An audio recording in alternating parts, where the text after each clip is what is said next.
Good morning students. जैसे हमने last time बात करी थी ब्लूम टेक्सोनॉमी के कॉग्निटिव डोमेन के बारे में, अब हम उसी लेक्चर को कंटिन्यू करते हुए सेकंड और थर्ड डोमेन जैसे कि हमने बात करी थी अफेक्टिव डोमेन, और थर्ड डोमेन जो है साइकोमोटर डोमेन, इसके बारे में हम इस लेक्चर में बात करेंगे। तो जो एक बार थोड़ा सा रिकैप्चुलेट कर लेते हैं। जो ब्लूम टेक्सोनॉमी है ये डॉक्टर बेंजामिन सैमुअल ब्लूम द्वारा निर्देशित करी गई थी, और उनके साथियों ने मिलके जो व्यवहार है, अनुदेशनात्मक उद्देश्य हैं, इनको वर्गीकृत करा था।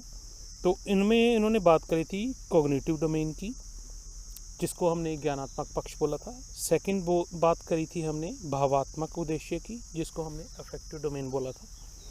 और जो साइकोमोटर डोमेन है, जो इसको मनोगत्यात्मक या क्रियात्मक उद्देश्य भी कहा जाता है। तो आज हम बात करेंगे मेनली अफेक्टिव और साइकोमोटर डोमेन की। तो जो ये डॉक्टर ब्लूम है, इन्होंने बोला था कि जो कोई भी विद्यार्थी है, कोई भी ऐसा मनुष्य है या कोई भी जीव है, तो वो जब सीखता है तो उसकी एक तो ज्ञान ऐड होता है, उसकी मतलब ज्ञानात्मक पक्ष जो है वो इम्प्रूव होता है उसका। सेकंड उन्होंने बात करी कि जो भावात्मक पक्ष है, मीन इमोशनली वो स्ट्रांग होता है। तो जो अफेक्टिव डोमेन है that is basically related with emotions. तो इसमें जो मेन टारगेट क्या है, अवेयरनेस, और जो एटीट्यूड है बच्चे की या विद्यार्थी की, जो अभिवृत्ति है उसमें विकास, जो इमोशनल संवेगात्मक विकास, और जो उसके संवेग हैं उनके कारण उसके भावात्मक पक्ष कितना स्ट्रांग होता है, उसके रिगार्डिंग इन्होंने बात करी है। तो ये जो टेक्सोनॉमी है ये क्रैथवेल और मारिया की सहायता से इन्होंने ईजाद करी थी 1964 में। तो इन्होंने मेनली 5 पक्ष बोले थे। तो जो 5 लेवल हैं इसके, ये 5 लेवल लोअर लेवल से लेके हायर अपर लेवल तक चलेंगे। इसमें हम मेनली बात करेंगे जो सबसे पहले है कि बच्चा जो है रिसीव करता है किसी भी चीज़ को, उसके बाद उस रिसेप्शन के बाद वो उसको रिस्पॉन्ड करता है, रिस्पॉन्ड करने के बाद वो उसकी वैल्यू जजमेंट करता है, फिर उसको ऑर्गेनाइज करता है, और उस ऑर्गेनाइजिंग के बाद उसको करेक्टराइज कर लेता है या उसको धारण कर लेता है। तो उसी की रिगार्डिंग हम बात करेंगे। सबसे पहला है अफेक्टिव डोमेन के अंदर रिसीविंग, कि जो विद्यार्थी है जो वो किसी चीज़ को रिसीव ही नहीं करेगा, ठीक है, तो इट मीन्स उसके ऊपर कार्रवाई नहीं कर सकता, उसको सीख नहीं सकता। तो सबसे पहली जो अफेक्टिव डोमेन के अंदर सबसे लोअर लेवल है उसको हम बोल देते हैं रिसीविंग। तो इसके अंदर जो है एक्टिविटी क्या है, listen to other with the respect, listen for remember the name of newly introduced people और कॉन्सेप्ट। कि जो भी चीज़ है, मान लो उसको किसी जो उसके मैच्योर पर्सन है, जैसे कि टीचर की बात करें, तो टीचर ने उसको कोई चीज़ विद्यार्थी को बताई है तो वो सबसे पहले रिसीव करेगा। रिसीव कैसे करता है, with the help of their senses, with the help of some activities. तो इसके साथ एसोसिएटेड वर्ब्स क्या क्या हैं, कि वो जो विद्यार्थी है वो क्या क्या काम कर सकता है, वो डिस्क्राइब कर सकता है, फॉलो कर सकता है, कोई चीज़ है उसको दिख रही है समझने के लिए वो उसको आइडेंटिफाई कर सकता है, रिप्लाई कर सकता है, या उसके प्रति अपनी संवेदना, जैसे कि हम नॉर्मली बच्चे को कोई बात कहते हैं तो बच्चा ध्यान से सुनता है या अपनी कान आपके डायरेक्शन में, टीचर के डायरेक्शन में कर लेता है। तो this is sort of affective domain के सबसे पहले एग्जांपल है रिसीविंग, कि वो आपकी बात को रिसीव कर रहा है। तो इसमें नॉर्मली जो उद्देश्य हैं, जो टेक्सोनॉमी है, ऑब्जेक्टिव्स हैं, वो क्या क्या कहते हैं। सबसे पहले आती है अवेयरनेस, सेकंड आता है विलिंगनेस टू रिसीव, और थर्ड आती है कंट्रोल्ड और सिलेक्टेड अटेंशन। नेक्स्ट बात आती है जब आपके स्टूडेंट ने आपकी बात को रिसीव कर लिया तो वो क्या करता है, रिस्पॉन्ड करता है।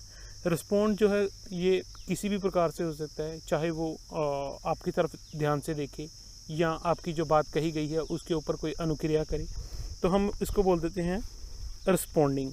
तो इसमें क्या क्या चीज़ें आती हैं, जो भावात्मक पक्ष का जो ये रिस्पॉन्डिंग जो लेवल है इसमें क्या करता है बच्चा, एक्विजिशन इन रिस्पॉन्डिंग कि जो आपने बात कही है, जो टीचर ने बात कही है उसके प्रति सम्मति देता है मीन्स जहाँ एक्सेप्ट करता है यहाँ उसको रिजेक्ट करता है।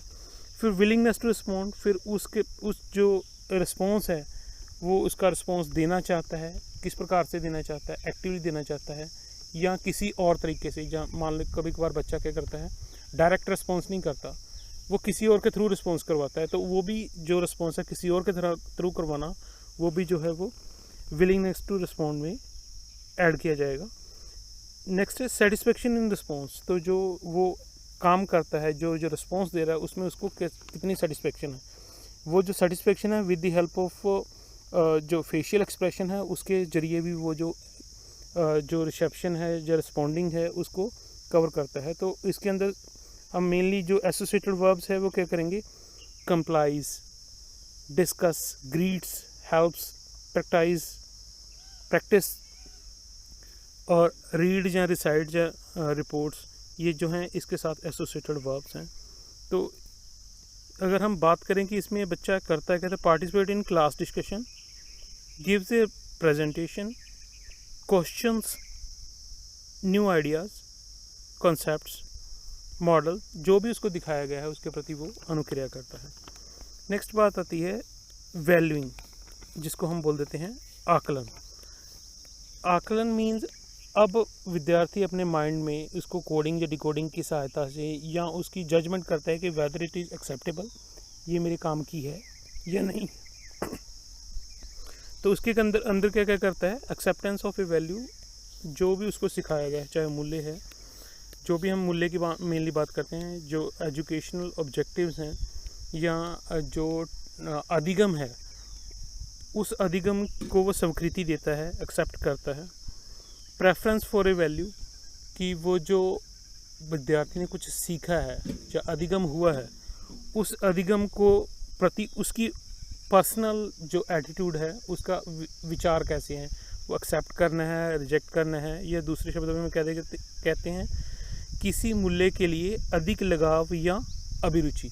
वो डिपेंड करता है टीचर और स्टूडेंट के बीच में कम्युनिकेशन, और जो स्टूडेंट है उसका पर्सनल जो इमोशनली उसकी अटैचमेंट कितनी है, वही उसकी अटैचमेंट जो है उसकी रुचि का या अभिरुचि का जो है फाउंडेशन स्टोन बनती है।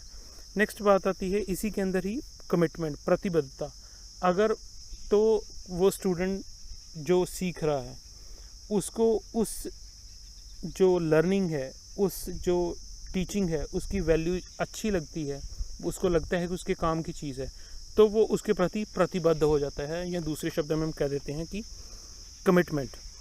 तो इसमें एक्टिविटी क्या करता है स्टूडेंट, जो क्या करता है, demonstrate believe in democratic process, is sensitive towards individual और कल्चरल डिफरेंसेस, जिसे वैल्यू डाइवर्सिटी बोला गया है, shows the ability to solve problem, proposes a plan to social improvement and management on matters that one feels strongly about। Means जो उसकी attachment अगर उसके साथ हैं, जो अधिगम के साथ हैं, अगर वो अटैचमेंट स्ट्रॉन्ग हैं तो वही उसका जो है बेस प्रोवाइड करेंगी।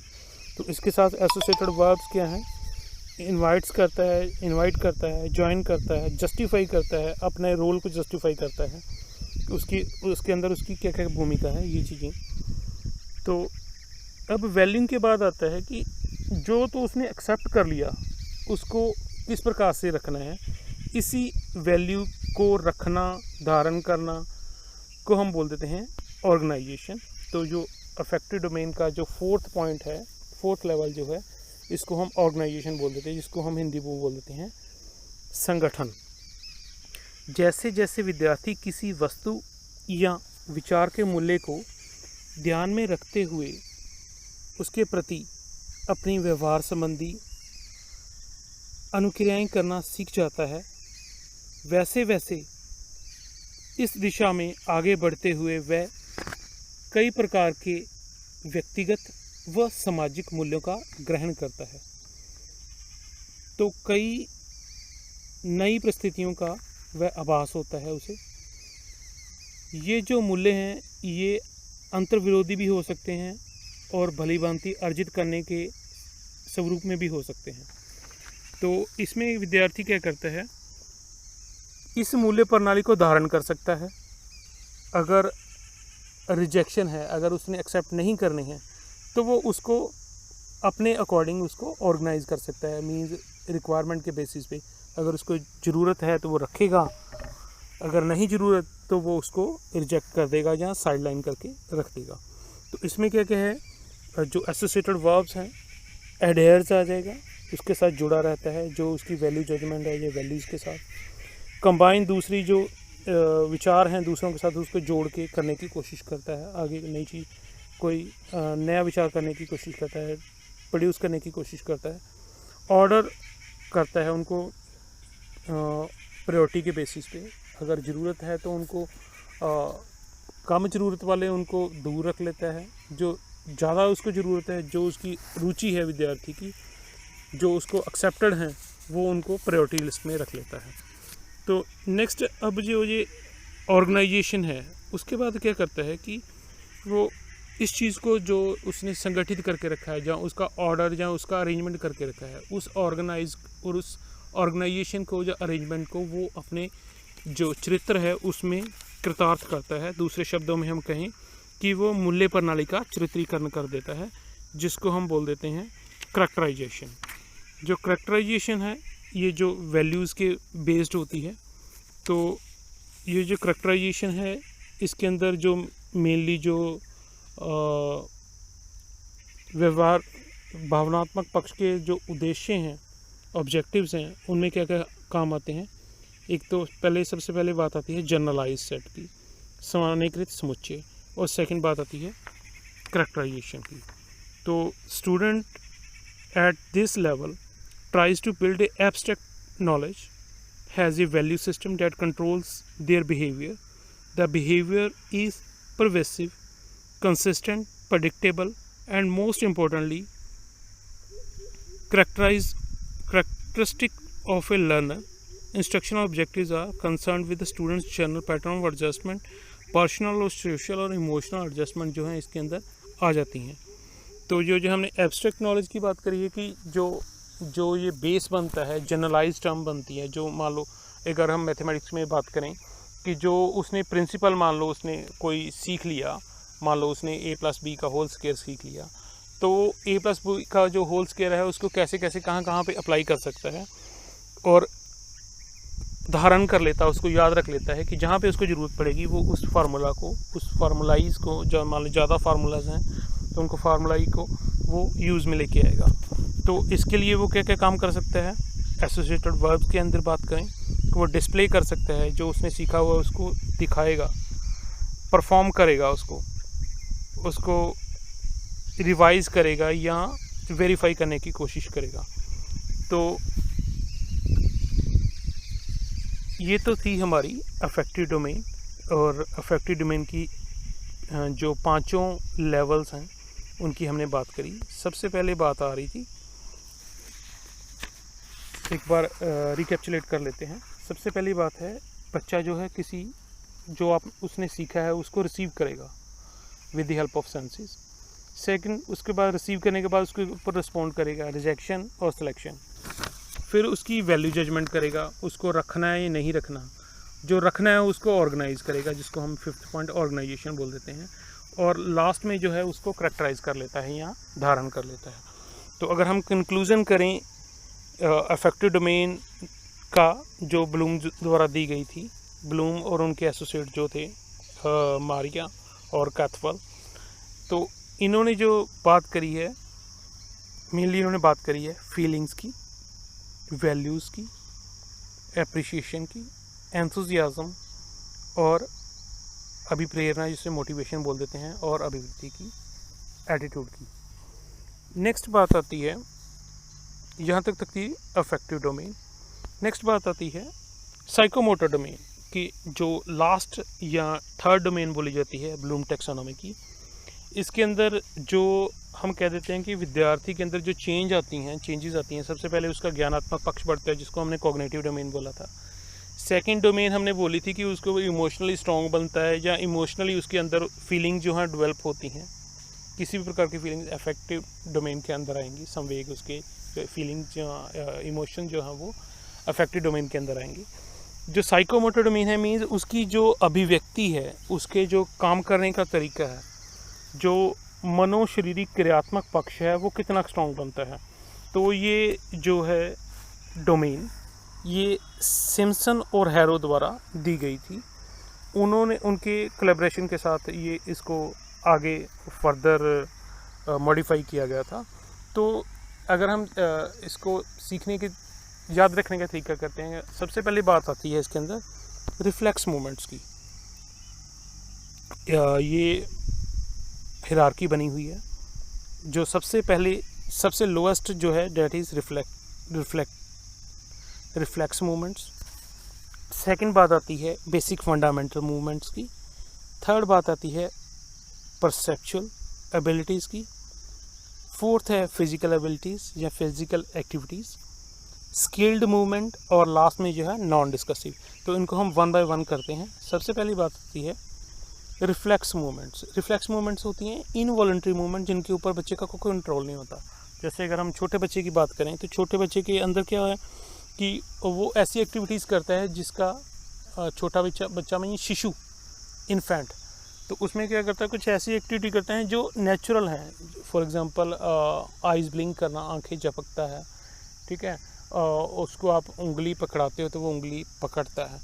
तो मीन्स ऐसी मूवमेंट्स जिनका बच्चा कोई भी अपनी सेंसेस के साथ इंटेंशनली काम नहीं करता, लेकिन वो एक्टिविटीज़ उसकी होती हैं, ठीक है। तो ये बेसिक स्टिमुलाई भी हो सकती हैं एनवायरनमेंट का। तो सेकंड है साइकोमोटर डोमेन के अंदर। अब बच्चे ने बेसिक रिफ्लेक्स मूवमेंट के बाद अब बात आती है बेसिक फंडामेंटल मूवमेंट्स की। बेसिक फंडामेंटल मूवमेंट्स कौन कौन सी होती हैं? इनको हम हिंदी में बोल देते हैं आधारभूत अंग संचालन। आधारभूत अंग संचालन मीन्स चलना फिरना, उछलना कूदना, ये जो हैं ये बेसिक फंडामेंटल मूवमेंट्स आएंगी। नेक्स्ट आती हैं परसेप्चुअल एबिलिटी, जिसको हम प्रत्यक्षीकरण योग्यताएं बोल देते हैं। These are the related with the phenomena of perception belongs to category of objective. तो जो बच्चा प्रत्यक्षीकरण के रूप में देख के सीखता है, पेशी तंत्र द्वारा सीखता है, उसको हम बोल देते हैं प्रत्यक्षीकरण योग्यताएं, जिसके अंदर मेनली जो छूकर, देखकर, सुनकर, सूंघकर और अंतर बताना मीन्स वो अपनी ज्ञानेंद्रियों के साथ सहायता से जो है वो विभेदीकरण करता है या डिफरेंशिएट करता है। नेक्स्ट बात आती है फोर्थ फिजिकल एबिलिटीज़। जो फिजिकल एबिलिटीज़ में अब बच्चे को आइडिया हो जाता है कि उसका जो योग्यताएं हैं उसके अंदर शरीर के जो अंग हैं उनका उचित तरीके से वो संचालन किस प्रकार से कर सकेगा। तो ये संचालन जो है इसके अंदर क्या क्या चीज़ें ऐड होती हैं? स्ट्रेंथ, जिसको हम बल बोल देते हैं, विगर, जो उसके अंदर सामर्थ्य है, जो उसकी पावर है, शक्ति है, एजिलिटी, फुर्तीलापन। तो ये चीज़ें सब मिलके जो है बच्चे के अंदर फिजिकल एबिलिटीज़ का निर्माण करती हैं, जो कि जिसके बाद बच्चे को कोऑर्डिनेशन करना आ जाता है। इन तीनों चीज़ों का मिश्रण या चारों चीज़ों का मिश्रण चीज़ें ही ये जो एफिशिएंसी है, स्ट्रेंथ है, विगर है, एजिलिटी है, ये मिलके बच्चे के अंदर एक स्किल डेवलप करती हैं। तो नेक्स्ट जो फिफ्थ मूवमेंट आती है उसकी स्किल्ड मूवमेंट आती है। अब बच्चे के अंदर इस प्रकार का कौशल डेवलप हो गया कि वो बच्चा बाकी जो उसके साथी हैं उनसे बेहतर या उनसे डिफरेंट कर सकता है। धीरे धीरे बच्चे के अंदर इम्प्रूवमेंट होती जाती हैं, वो जो स्किलफुल हो जाता है। जैसे आपने देखा होगा कि कभी कभार क्या करते हैं बच्चे, हाथ छोड़ के साइकिल चलाना। नॉर्मली अगर हम बात करें एबिलिटीज़ की, सबसे पहले एग्जांपल से शुरू करते हैं रिफ्लेक्स मूवमेंट से। तो नॉर्मली बच्चा जो उसकी जो नेचुरल एक्टिविटीज़ हैं, इनवॉलंटरी एक्टिविटी हैं, वो करता है। बेसिक फंडामेंटल मूवमेंट में बच्चा चलता फिरता है। तो उसके बाद फिजिकल एबिलिटीज़ में वो बच्चा जो है अपनी स्ट्रेंथ के अकॉर्डिंग जो है मान लो साइकिल चलाता है। परसेप्चुअल एबिलिटीज़ वो देखता है कि इसको या अपने सामर्थ्य के अनुसार प्रत्यक्षीकरण करता है कि मैं इस प्रकार से काम कर सकता हूँ। अब जो 5th पॉइंट है इसके अंदर वो स्किलफुल हो गया। अब वो साइकिल चलाना जो होता है उसमें इतना स्किल आ गया उसके अंदर, वो इतना कौशल पूर्ण हो गया कि वो अब वो हाथ छोड़ के भी साइकिल चला सकता है। मीन्स उसको बैलेंस करना आ गया। तो यहाँ तक थी तो skilled movements. These movements are to be acquired through an organised and systematic learning process. तो ये जो इसका बेस क्या है, ऑर्गेनाइज्ड लर्निंग है और सिस्टमेटिक लर्निंग है। अब लास्ट है 6th पॉइंट, नॉन डिस्कसिव कम्युनिकेशन, जिसके अंदर बात आती है कि बच्चा जो है सांकेतिक संप्रेषण करता है। दूसरे शब्दों में अगर हम शुद्ध हिंदी में बात करें तो ये है सुशब्द संप्रेषण। मीन्स बिना कुछ बोले, बिना कुछ लिखे वो जो है अपनी बात को सामने वाले को पहुंचा देता है, जिसको हम बोल देते हैं नॉन डिस्कसिव कम्युनिकेशन। तो ये इसके अंदर क्या क्या चीज़ें आएंगी, bodily movements are hereby integrated with the inner feelings. अब उसको कोई चीज़ पसंद है तो वो सिर मारेगा यस, अगर नहीं पसंद तो वो आईज़ से या आईब्रोज से या अपने की हेड मूवमेंट से बता देगा कि हाँ भाई, या किसी चीज़ को डायरेक्शन देनी है, सामने वाले को कोई उसने कम्युनिकेट करना है तो वो भी जो है वो with the help of non discursive जो है कम्युनिकेशन के जरिए बता देगा। तो ये तो था हमारा ब्लूम टैक्सोनॉमी का साइकोमोटर डोमेन। तो आज हमने बात करी है जो ब्लूम टैक्सोनॉमी के अंदर जो सेकंड और थर्ड डोमेन थी। सेकंड डोमेन थी हमारी अफेक्टिव डोमेन और थर्ड डोमेन थी जो साइकोमोटर डोमेन। तो इसके अंदर जो क्वेश्चंस बनते हैं, सबसे पहला क्वेश्चन है, अगर सिर्फ अफेक्टिव डोमेन के बारे में पूछेंगे तो आपसे पूछा जाएगा, नॉर्मली ये क्वेश्चन बीएड के अंदर 16 नंबर का बनता है। Discuss in detail the taxonomy given by Bloom and his associates for the instruction objective related to affective domain of the behaviour. तो ये इसमें सिर्फ अफेक्टिव डोमेन की ही हम बात करेंगे। स्टार्ट करेंगे क्रैथवॉल और मारिया से, और रिसीविंग, रिस्पॉन्डिंग,